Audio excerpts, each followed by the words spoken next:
आज वह दर्द की बात करते हैं जो कल की बात हुई थी। सादर जैजा आज की शुरुआत करते हैं। देख रहे हैं अब ये वही कार, वही दृश्य, सीसीटीवी फुटेज जो कैमरे पुलिस के लगे उसने आज दिखा दिया। यह एक हादसा नहीं था, यह मैच कोई टक्कर नहीं थी कि ब्रेक फेल हो गई थी, यह कोई अंधेरा नहीं था, यह कोई भीड़ का रास्ता नहीं था, यह जानबूझकर किया गया सीधा मर्डर था 2 आरिकाओं का। जैन आरिकों को देख के सोची समझी साजिश जो इसमें साफ दिखा रही है ड्राइवर के साथ। एक की घटनास्थल पर ही दर्दनाक समाधि और दूसरे की आईसीयू में जिंदगी और मौत से झूलते समाधि हुई। एक साथ 2, एक ऐसा वाकया जो इसने दूध का दूध और पानी का पानी कर दिया उस राशिद अली की गाड़ी के साथ जिसका वीडियो आज हमारे पास है। उसका इंस्टाग्राम कुछ शक से निगाह से देखना पड़ेगा। अभी जांच के बारे में देख रहे हैं। यह वीडियो उसके उसी इंस्टाग्राम से निकाला है। एक दिन पहले का किस मस्ती से वह आ रहा है और खड़ा होकर अपनी फोटो खिंचवा रहा है। और यह है वह कार एक्सीडेंट के बाद जबलपुर से लिए चित्र सीधा आपके पास। कहां लगी? एक में उसने इंस्टा में लिखा आई मिस यू कार के लिए। कहीं ना कहीं कुछ दिखा रहा है, बड़ा गड़बड़ घोटाला है। बात पुरानी नहीं है, 15 दिन पहले ही यही दृश्य देखे गए थे ग्रेटर नोएडा में जब आचार्य अतिवीर जी के सामने एक कंटेनर ने इसी तरह से टर्न लिया था और फिर उनके कहते 4 कदम दूर से मौत भाग गई थी। वह वहां पर फरिश्ते बने थे 2 कुत्ते। और आज एक बार फिर हम सुरक्षित विहार नहीं करवा पा रहे। कहीं चूक पुलिस की, प्रशासन की और सबसे अधिक जिम्मेदारी समाज की। अंतिम क्रियाओं में यह चिता चल रही है, आज शांत हो गई है। बस उसी तरह हमारे समाज के अंदर अग्नि खून चलता है, भभकता है और फिर ठंडा होकर पड़ जाता है। आज यही हमारी त्रासदी है कि हम एक घटना के बाद दूसरी दुर्घटना का इंतजार करते हैं। एक फाइल चल के दूसरी चलती है पर हम कुछ नहीं करते हैं। आज शपथ संकल्प लेना होगा अपने चल तीर्थों की सुरक्षा के लिए, उनके सुरक्षित विहार के लिए। और अगर हम नहीं कर सकते तो वास्तव में हम कायर हैं, हम कमजोर हैं, वास्तव में हम अपाहिज हैं अपने समाज में अपने चल तीर्थों की सुरक्षा के लिए। संकल्प लीजिए आज अपने क्षेत्र में जब भी कोई संत आते हैं तो हम उसके लिए विहार के अंदर पूरा सुरक्षित सुरक्षा कवच बना के चलेंगे। आजकल खेल चल रहा है जैन समाज के साथ। अदालतें कह रही हैं कि जहां पर उन्हें लगता है कि जैन जिनालय को हिंदू में पलटा गया है या जैन मूर्तियां वहां पर दिखती हैं तो कह देते हैं कि जैन तो आज हिंदुओं की शाखा है, बताने की जरूरत नहीं है। कहां कहां अदालतें आजकल ऐसा कह के पाठ पढ़ाने लगी है जैन समाज को, उन्हीं के अधिकार को आज वंचित कर रही है। पर ये देख रहे हैं अब गिरनार में भी खेला चल रहा है। ये दावा किया गया तस्वीर है कि 100 साल पुरानी गिरनार की तस्वीर है। ये हम नहीं कह रहे एआई की है, नहीं एआई की नहीं है, लेकिन यह गिरनार की 5वीं टॉप की भी नहीं है। इस बात की हम भी गारंटी देते हैं। सरकार इस पर कार्रवाई नहीं करेगी, प्रशासन इस पर कार्रवाई नहीं करेगा कि झूठ को जान के में आपस में सांप्रदायिक सद्भाव बढ़ाने के लिए, लड़ाने के लिए, अपनी प्राचीनता झूठ दिखाने के लिए यह सब हो रहा है। नाम है इसका बापू ए मुल्क, जो इंस्टाग्राम पर यह जिसमें वायरल हो रहा है। कोई नहीं बोलेगा इसके ऊपर। हम यह नहीं कहते कि यह फेक है, फेक नहीं है, पर यह दीवारें पीछे की आगे रखी बाल्टी साफ बता रही है कि यह 100 साल पुरानी दत्तात्रेय की, अरे ये दत्तात्रेय की टोपी है ही नहीं। वहां के चरण पादुका बोला जाता है और यह मूर्ति दिखाई जाती है जो वहां पर कहीं नहीं है। असली पिक्चर देखनी हो तो वह भी दिखा दी जाती है, पर यहां तो इस तरह से इंस्टाग्राम के ऊपर यह वायरल की जाती है कि जैन समाज क्या बोलता है और हकीकत में क्या तोलता है यह अन्य संप्रदाय दत्तात्रेय के अनुयायी के रूप में। अरे जब बात करनी हो कम से कम सत्य के आधार पर करिए, चाहे निर्णय कोई आए पर बोलिए तो सत्य। भगवान के दरवाजे पर भगवान के नाम पर हम झूठ खेलेंगे तो क्या फल मिलेगा? कर्मों की मार किसी को छोड़ती नहीं है, चाहे वो छोटा बच्चा हो, चाहे बड़ा हो, चाहे बहुत बड़ा धर्म का अनुयायी ठेकेदार बन के बैठा हो। समझना होगा, जानना होगा और इन जैसे धोखेबाजों के रूप में जो करता है उस पर उचित कार्रवाई करने का फर्ज सरकार का बनता है, जो हर बात पर प्रशासन का बनता है, पुलिस का बनता है, कलेक्ट्रेट का बनता है। नहीं तो वैसे एक फर्जी निकल जाएगी जैन समाज के खिलाफ, कभी ना कभी एक कागज के पन्ने की FIR बन जाएगी। इस पर नहीं बनेगी। वैसे आपको दिखा दें, आप 100 साल के बोल रहे हैं, हम आपको गुजरात अपनी बात नहीं कर रहे, गुजरात सरकार की 1964 की वीडियो दिखा देते हैं, एक बार वह भी देख लीजिए। ये हमने नहीं बनाई, ये किसी जैन ने नहीं बनाई, ये किसी द्वारा नहीं बनाई गई, ये गुजरात की सरकार द्वारा बनाई गई वह फिल्म है जो बता रही है कि हकीकत में तब गिरनार, उज्जैन, शिखर, रेवत, टिकट से बोलते हैं वह पर्वत आज किस तरह से उस समय था। सरकार गुजरात की है, ये AI नहीं है, ये फेक झूठ भी नहीं है। हकीकत देखनी है तो तब की हकीकत ही देखो। 100 साल की क्या दिखाते हो? अरे झूठ के बबूले जलाते हो। गजब की बात करते हैं, भारत की तुलना पाकिस्तान से करते हैं। वह पाकिस्तान आतंक का दुर्दांत, जहां पर विस्फोटकों की फसल होती है, आतंकों की पैदावार होती है, पर आज हमें कहना पड़ता है कहीं ना कहीं उसके सामने हमारी सरकार गुनाहगार होती है। विश्वास नहीं करते पर आज लगता है। एक नवाज थे, उन्होंने वहां पर हर जगह का, चौराहे का उनके नाम बदल दिए जैसे आज हमारी सरकार कर रही है। लेकिन इमरान ने उनको हिम्मत नहीं की बदलने की, इमरान खान जो इस समय जेल में है। पर आज उसी नवाज की बेटी मरियम आज हकीकत को वापस ला रही है। बहुत हैरानगी होती है, यहां पर मंदिरों को बदलने की कहानी लिखी जा रही है। जैन की जगह हिंदू बढ़ रहे हैं और मस्जिदों के अंदर जैन से हटके मस्जिदें बन रही, पर वहां पर ऐसा नहीं हो रहा है।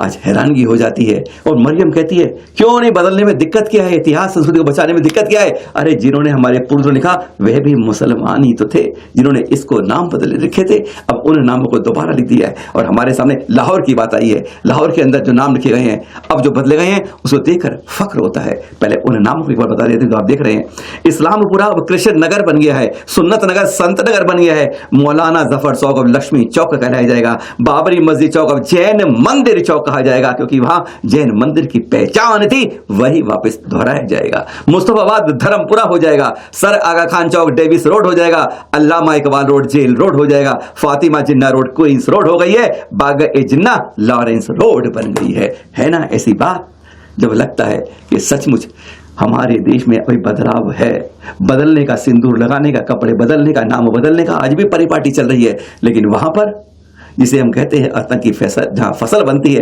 वहां पर ऐसी आज वापस से संस्कृति को बचाने की बात चल रही है।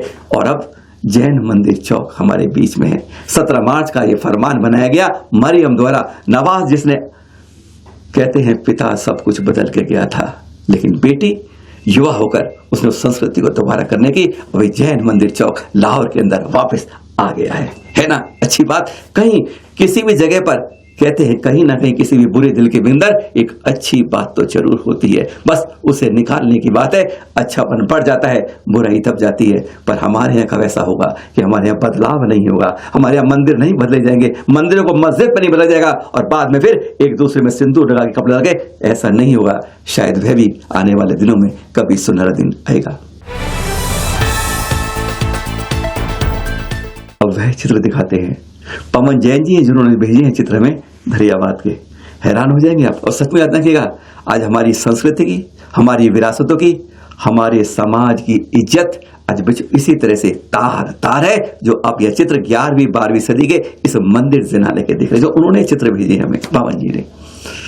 अफसोस होता है जब अपने सामने अपनी संस्कृति का चीर हरण होता है। वास्तव में यह अलग नहीं है, द्रौपदी का मात उसका महल में हुआ था, और यह आज प्रकृति के सामने खुले जंगलों के बीच में हो रहा है। आज बचाने वाले जिंदा हैं, पर जिंदा नहीं, वे सोए पड़े हैं। उसके तस्वीरें देख रहे हैं, यहाँ पर देख रहे हैं आप, इस जीर्ण सी जिनाले के अंदर नक्काशीदार स्तंभ हैं, लाल ललाट बिंब हैं और गर्भ रहस्ता बताए अनेक महत्वपूर्ण यहाँ पर चिन्ह प्राप्त होते हैं। और जब हम कहते हैं कि कोई हमारी संस्कृति लूट रहा है, तब भी हमारी आंख नहीं खुलती। यहाँ तो आज प्रकृति की मार सह रही है। खुले गगन के नीचे जंगल के अंदर आज हमारी ये जिन्हालय नहीं है, ये हमारी संस्कृति, हमारी इज्जत, हमारी पहचान आज कुछ इसी तरह से फिक्री पड़ी है, क्योंकि हम एक नहीं है, ना एक होना चाहते हैं। क्योंकि मैं अपना, मेरा संत अपना, मेरा मंदिर अपना, मेरा पंथ अपना, आज बट बट के हमने उस वट वृक्ष की एक एक शाखा नहीं, एक एक पत्ता तोड़ तोड़ के अपनी जेब में रखे कहते हैं जैन धर्म मेरा है। पवन जी की पहचान कुछ हमें ऐसा बता रही है कि कभी 10वीं सदी में यहाँ कितनी जैन संस्कृति, जैन स्तंभ, जैन विरासत फलती फूलती होगी, और आज फलती है, ना फल है ना फूल है। आज तो केवल एक भयावह जंगल है, जिसके बीच में यह जीर्ण शीर्ण 11वीं सदी की विरासत आज जिसका जर्रा जर्रा झीण झीण बोलता है। आज मेरी और तुम्हारी संस्कृति में कोई फर्क नहीं रहा है। बचाना है तो बचा लेना, नहीं तो कल तुम्हारा भी कुछ ऐसा ही हाल होगा। आजकल बहुत चल रही है सरस्वती माता की सरस्वती देवी की प्रतिमा के बारे में, चाहे जैन कह रहे हैं हमारी है, हिंदू कह रहे हैं अपनी है, पर हकीकत में लंदन की शिलालेख में साफ बता रहा है कि मैं तो जैन समाज के ऊपर नहीं। आज अदालत कहती है कि नहीं, वो तो जैन हिंदू की शाखा हो गया है, जैन उनका हो गया है, इसलिए प्रतिमा भी उनकी हो गई है, इसलिए गौशाला भी उनकी हो गई है। पर हाँ, यहाँ दिखा रहे हैं आपको सबसे पुरानी सरस्वती उसी मथुरा के अंदर है, जिस मथुरा के अंदर इस बार तीर्थ क्षेत्र कमेटी अपना 125वां वर्ष होगी। 1902 में उसकी स्थापना इसी जगह हुई थी और यहीं पर कंकाली टीला जहाँ की पहचान बनाती है, जहाँ से प्रतिमा ये निकली है। ये नहीं, सैकड़ों प्रतिमाएं जहाँ से निकली है। जाओगे जैन म्यूजियम है ना मथुरा के अंदर, एकमात्र जैन म्यूजियम है पूरी देश का, मथुरा में है। आने वाला कोई नहीं मिलता है। जब हम गए तो पूछा कितने हैं, दिन में 5 आते हैं, वह भी दूसरे विदेशी पर्यटक ही आते हैं। क्या कहें, यहाँ की प्रतिमाएं दिल्ली म्यूजियम में, लखनऊ म्यूजियम में, कलकत्ता म्यूजियम, पता नहीं कहाँ पहुंचे। कहते हैं लोग, तो कहते हैं कुछ विदेशों में अंग्रेज तक पहुंच लेके गए हैं, और कहते हैं यहाँ पर कंकाली टीला जो है, जहाँ की सरस्वती देवी निकली है, वह पहचान बताती है। चाहे भोजशाला की कहो, चाहे लंदन म्यूजियम की बात कहो, सबसे प्राचीन और वह प्रतिमा सरस्वती की जैन प्रतिमा ही है, जिसको भोजशाला के निर्णय के अंदर दूसरे अपनी बताते हैं। तीर्थ क्षेत्र कमेटी 125 साल इसी कंकाली टीले वाले मथुरा में मना रही है, क्योंकि जहां उसकी स्थापना हुई थी 22 अक्टूबर। मथुरा चलो, एक गांठ ये बांध लो। आजकल आर्यिका माताओं जी की समाधि के बारे में बहुत सूचनाएं मिल रही हैं। कल 2 की जानबूझकर टक्कर मारने के बाद, और कहते हैं कुछ समय उसके बाद ही, कल की तो बात है, लगभग 3:40 पर इंदौर की बात कर रहे हैं, क्लार्क कॉलोनी की बात कर रहे हैं, महावीर जनालय की बात कर रहे हैं, जहां आचार्य श्री विभट जी के न्यापकत्व के अंदर शुल्लिका श्री सुमन श्री माता जी की कल समाधि हुई। बहुत शांत धर्म के चिंत भाव से अंदर उनके नमोकार मंत्र और वैराग्य भावना आदि के करते हुए शांत रूप से समाधि हुई। चैनल महालक्ष्मी सान्ध्या परिवार हार्दिक विनयाञ्जलि अर्पित करता है। और अब देख रहे हैं आप, एक बार ना कभी सुबह 10-11 बजे के बाद से लेकर शाम के 4 बजे के बीच में कभी भी ना कोलतार की सड़क के ऊपर एक बार नंगे पैर चलकर देखना, बिलबिला जाएंगे, छाले पड़ जाएंगे। और एक हमारी है आचार्य श्री विजु सत्संग है, हे भगवान हे भगवान हे भगवान, चर समय हर समय पग विहार कर्चकिराणक पग विहार पंचगणक भिंड से चल रहे, ये जा रहे हैं भिंड के लिए। तापमान 45 डिग्री है और साथ में देखो सबने ऊपर कपड़ा लगा रखा है, पसीना आ रहा है, पसीने पोंछ रहे हैं, और आचार्य श्री मुस्कुराते हुए आगे बढ़ रहे हैं। धन्य हो जाते हैं इनकी तपश्चर्या को देखकर। ऐसी चर्या लोग कहते हैं चतुर्थकालीन से की तुलना करते हैं, और हम तो देख के इनको बार बार नमन करते हैं। यह 11.25 फुट की पारस प्रभु की प्रतिमा अब गंगा सागर में विराजमान हो गई है, जहां आचार्य श्री वसुनंदी द्वारा पंचकिरण जयपुर से 14 मई को चली थी और 17 मई को गंगा सागर पहुंच गई थी। यह खड़गासन देख रहे हैं ना, आकर्षक प्रतिमा। अपनी संस्कृति को, अपनी विरासतों को बचाते रहिए, क्योंकि यह वर्ष तीर्थ सुरक्षा के लिए तीर्थ कमेटी हम सब के लिए लेके आई है अपने तोहफे के रूप में 125वां साल मनाते हुए। सादर जयंत, आज की शुरुआत, यह अंत नहीं, एक शुभारंभ है। सादर जय जयंत।